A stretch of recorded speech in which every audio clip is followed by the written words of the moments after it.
There's a trend that I've seen amongst new designers, particularly those who are launching into their first projects, uh, and they're doing it in response to feeling restricted in other games. There's always some reason why people turn to game design as a creative outlet. Very rarely, I think, is it just, I want to be creative. This is the medium that I choose to be creative in. Let me make something that is, fun and evocative. Game design, particularly like tabletop game design specifically, in tabletop RPGs, nearly always, I can't think of a single counterexample, nearly always, you're either making your own game because you don't like the games that you've been playing, or they fail to live up in some specific way, and so you're going to do it better, or you make a game based on a game that you love because you think that, like particularly if it's an older game, you can improve upon it given new insights and new developments in game design in general. The latter, I believe, is specifically the case with Matt Colville's Draw Steel, which I just talked about in my last video. They're doing it out of love for a game that inspired them. They are inspired by a good game to make an even better game, because 4th edition, as good as it is quite dated now. And it does a lot of things that you probably wouldn't see in modern game design. You probably wouldn't see outside of the Dungeons & Dragons brand. There's a lot of baggage associated with it design-wise. On top of the fact that it was sort of rushed out the door and probably wasn't in a fully finished state when the Player's Handbook first dropped. So that is, I think, rather unusual. Much more commonly, you're going to see people making games as a response to, I don't like the way that this game does things, usually D&D. I don't like the way that this game does things, so I'm going to make a game that is different. And what they end up doing is saying, all right, D&D with its classes and its structured combat and its very rigid character construction rules is very restrictive. And I don't like being restricted. I want to be able to do anything. And so I'm going to make a game where you can do anything. And that's their design goal, as it were. They may not necessarily recognize it as a design goal right away, particularly if they're brand new to game design. Most people don't think about design goals very explicitly right away. It's not something that comes to mind to a brand new designer. You kind of have to be told about it or be in the process for years and years before you start to realize the importance of design goals. But it is a design goal nevertheless. A game where you can do anything. You can be any kind of character archetype you can imagine, and it all works together. That's what we're gonna do. All right, so your game isn't about anything. And that's ultimately what it comes down to, isn't it? A game where you can do anything is a game that isn't about anything. Because when your entire focus for game design is on freedom of character construction, that I think necessarily, not just generally, but I think it necessarily comes at the expense of promoting and supporting particular story genres and tropes and recognizable and familiar narrative structures. You wouldn't see the same kinds of characters in an episode of Star Trek The Next Generation as you would see even in Star Trek Deep Space Nine. Like, there's some crossover there, but like the types of characters you see even in the same universe but on a slightly different genre, like late stage Deep Space Nine, the characters there are not very much at all like the characters you see in The Next Generation. It's a different genre. Same setting, slightly different genre. But to use a more concrete example, like the characters of Star Trek and the characters of Star Wars, very different genres. You've got you're sort of like, hopeful, optimistic science fiction, exploration fantasy, this sort of like, science understanding and morality are the answers to every problem, versus this like, soap opera space fantasy where it's black and white, good versus evil. Evil is dark and wears black and shoots lightning, and good, doesn't use red lightsabers. That's the kind of thing that Star Wars is. You can tell one of these I like better than the other. They like. I would argue that this sounds like it's an off-the-wall tangent, but it's not. I would argue that no single rule set can faithfully represent both Star Trek and Star Wars, despite both being set in space, like ostensibly the same kind of setting. They're both in space, but it's a very different kind of environment. It's extremely different kinds of stories, different kinds of characters, and they couldn't really coexist. Try putting Darth Vader into a Star Trek episode. It doesn't make sense. It's incongruent. So you have these like generic systems like GURPS, like Genesis, but even within those, if you're being really honest, those games, despite being generic games that don't push you towards any particular genre, they have certain things that they're particularly good at and things that they are not good at. And on close examination and with some familiarity with the system, you should be able to identify what those are. Genesis in particular is about, like, it's very good at sort of, not exploration, I guess a little bit exploration, but like investigations, political intrigue, these sort of like pulpy action drama type stories, just regardless of the setting, because it's not about being sci-fi or fantasy or modern or whatever it is. It's about the types of stories that you are telling. And I think that more importantly than any other part of an RPG is what the system should be there to support, is what types of stories are you going to tell with this game.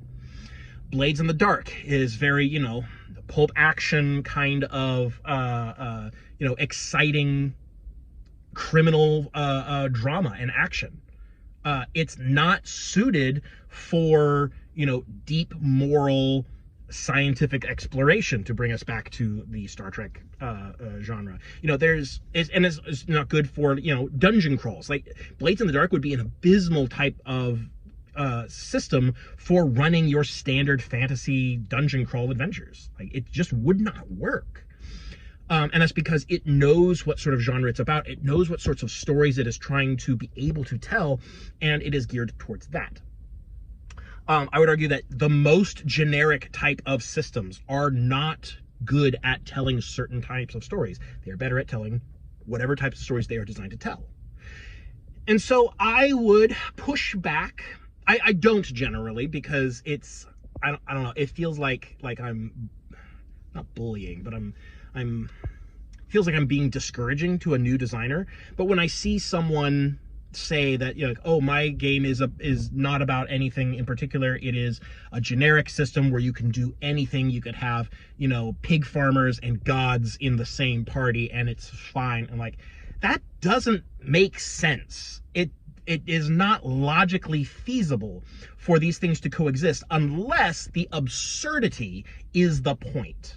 Like that's always a possibility. Like maybe your game is about the absurdity of, wildly disparate types of characters being thrown into a situation together, which I guess you could kind of do, but that's not really the way that these things are usually presented. It's presented as like, oh, it'll all be fair, and you'll have, like a sensible narrative regardless of what kinds of characters you want to make. And I just don't think that's feasible. I have never seen an example that even approaches making that work. So, I would say that it is a much more productive use of a designer's time to figure out what kinds of stories you want to tell and make a system that tells those kinds of stories, or that facilitates telling those kinds of stories. Because that's ultimately what the mechanics do, is that they push us towards a genre. And the counter argument that I anticipate, like I haven't actually made this statement before, so I haven't seen counter arguments to it yet, although I'm sure they will show up in the comments. Or on Discord. Join me on Discord and you can tell me all about how I'm wrong, and I'll be like, Sweet. But the counter argument that I anticipate is something that I've fully forgotten while I made my my disclaimers there. Wow, I had a counter argument. I thought of it. Oh, that's what it is. Simulationism. What if I make a system that doesn't use its mechanics to facilitate a genre, but it uses its mechanics to simulate the physics of each action? It is deeply crunchy, it is highly mechanical, and therefore any kind of situation you find yourself in, the system can simulate it and thereby run the story that way. Oh, that's not pushing towards a genre. Well, I dare say that that is pushing towards a genre.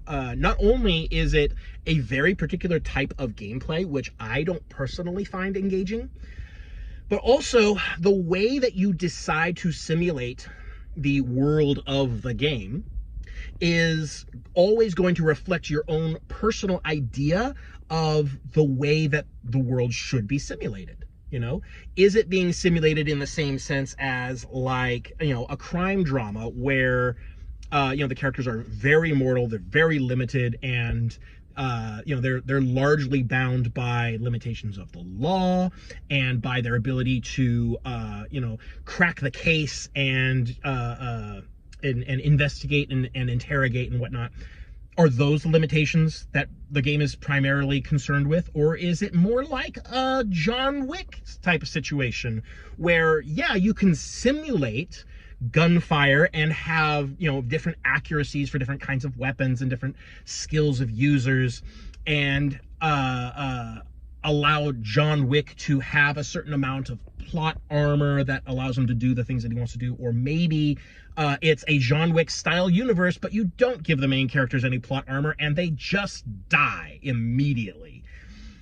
You know, there's always going to be some direction that the system pushes you in. You can't avoid it. It's like trying to speak without a voice. You just can't do it. You're always going to have some amount of authorship that creeps into the way that the system operates and the way that it reads and the way that it is used by the players. You can't avoid that.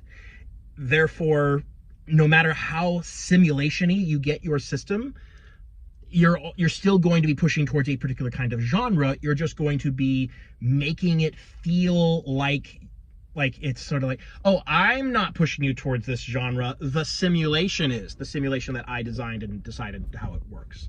But it's sort of like pretending like you have your hands off the wheel while you're driving with your knees.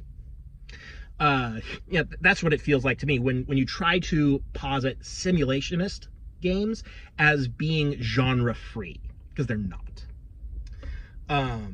So anyways, yeah, and there's nothing wrong with having a genre. Like, don't misunderstand me. I'm not saying that, like, having a game that pushes towards a specific genre is a bad thing or in any way a failure of any kind. I think it's not only inevitable, it is desirable.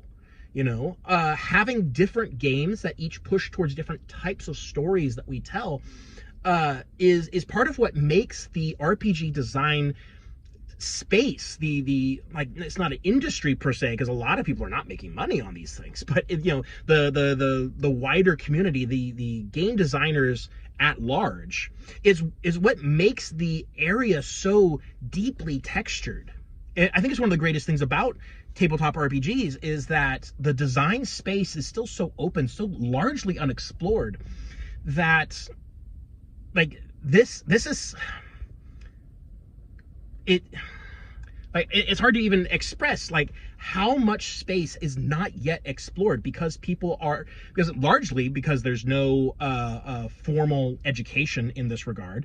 Like, you can go to film school, you can go to programming school, you can do all these kinds of, like, formal education courses for learning how to make art and produce a product in other genres.